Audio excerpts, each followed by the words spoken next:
control system lockdown enabled.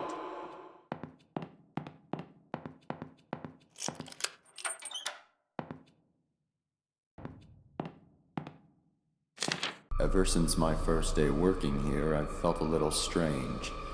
Now, after what happened that day, things seem to be getting even stranger. I'd even go so far as to say creepy. I've been an embalmer for years now, and I'm very passionate about my job. I've always felt comfortable with what I do, so it's pretty unusual that I feel this way. 2 of my colleagues have died. I had to embalm them both. However, grief can't explain this feeling. Up until just 4 days ago, I hadn't even known about the history of this funeral home. I already knew that it was ridiculously old, but what I didn't know was that it allegedly harbors some kind of powerful aura which traps and torments the spirits of people who have died in a state of grief or fear, and have at some point been associated with the building in one way or another.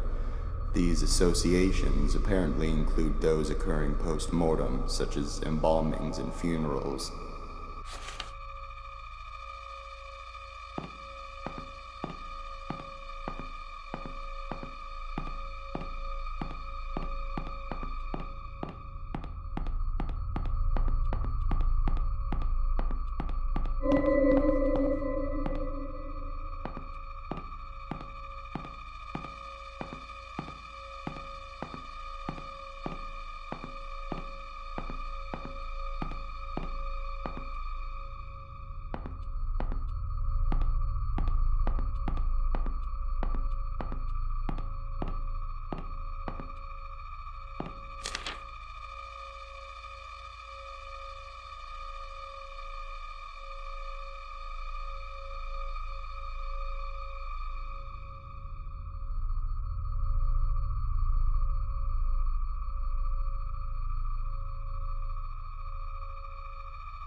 To make things even weirder, this place has a serious lockdown system.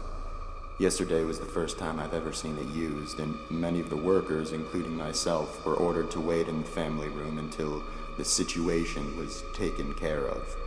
No one I've spoken to about it knows why it was done, or at least they won't say. All I know is that these safety glass windows and electronic gates appear to be designed for keeping things in rather than out. I was the first responder that day. I was the first and only person to make it to Myrtle's side before she passed away. She managed to give Sullivan a parting "I love you" on that baby monitor, but that was the last communication they ever had. The last thing she ever did was give me that piece of paper. It was a short poem she had written for Sullivan earlier that day. She asked me to give it to him, and I promised her I would. Then she slipped away. I guess Sullivan had picked up by Myrtle's weak rasping in the baby monitor that something was happening to her, because soon after she had passed, he came running into the hall from the upstairs arrangement room. But he was too late. She was gone. That's when he broke down. I'd never seen him show so much emotion towards Myrtle before. Then, of course, the rest happened. I'll keep my promise, even now. It's all I can do for my dear friends.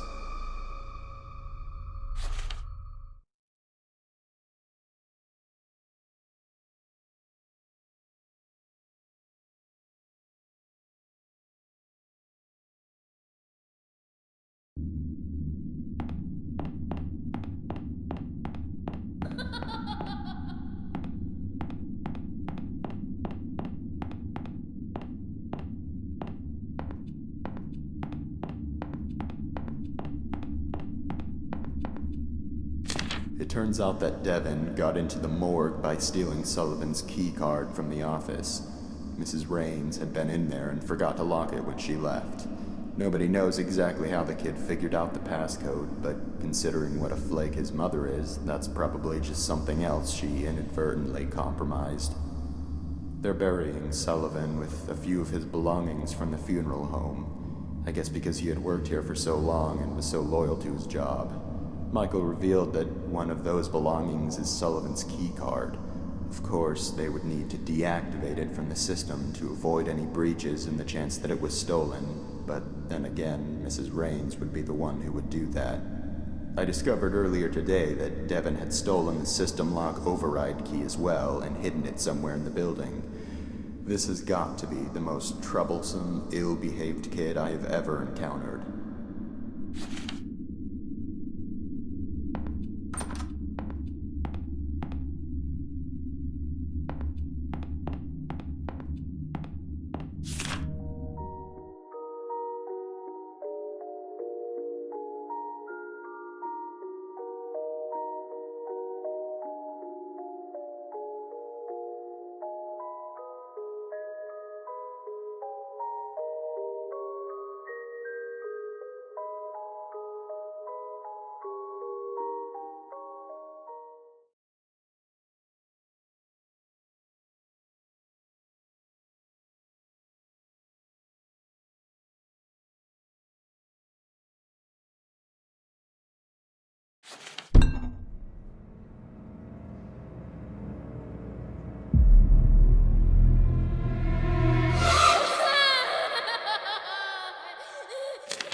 All those attending the funeral service for Sullivan James, please gather in the visitation room.